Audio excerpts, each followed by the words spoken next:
ગોંડલના કોલીથડ ગામે મચ્છો માતાજીની તિથિની ભવ્ય ઉજવણી।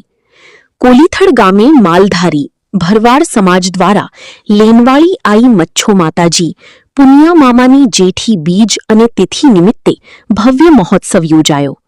માલધારી સમાજ દ્વારા પરંપરાગત રીતે પોતાના ઘેર ઘેરથી એકત્રિત કરાયેલા 500 લીટર શુદ્ધ દૂધનું માતાજીને ભક્તિભાવપૂર્વક અભિષેક કરાયો।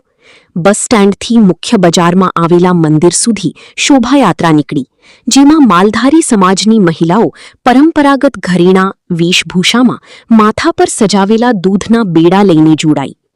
ઉત્સવ દરમિયાન ઢોલના તાલે મહિલાઓએ રાસ ગરબા લીધા અને સમાજના યુવાનો તેમજ વડીલોએ પરંપરાગત હુડો રાસની ભારે રમઝટ બોલાવી।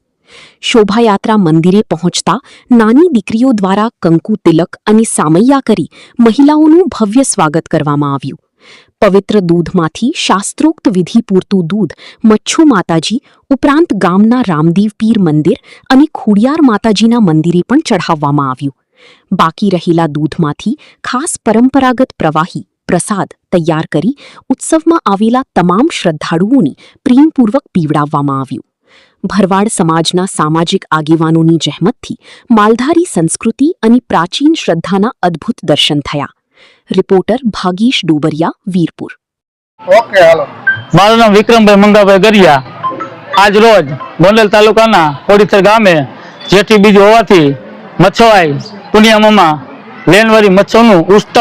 આ મચ્છો આશરે 400 વર્ષથી બેઠી હોય, પણ જે જમીન ઉપર બેઠી હતી પણ 3 વર્ષથી આ કોલીથડ ભરવાડ સમાજ દ્વારા આ મચ્છોનું મંદિર ભવ્ય બનાવવામાં આવ્યું। ત્યારથી આ લોકો બેડાનો ઉત્સવ કરવામાં આવે છે। આશરે આજરોજ કોલીથડના પાદરમાંથી 51 બેડા દૂધના ભરી અને ત્યાંથી આ મચ્છોમાં સુધી શોભાયાત્રા કાઢી અને 500 લીટર દૂધ અભિષેક કરવામાં આવેલ છે।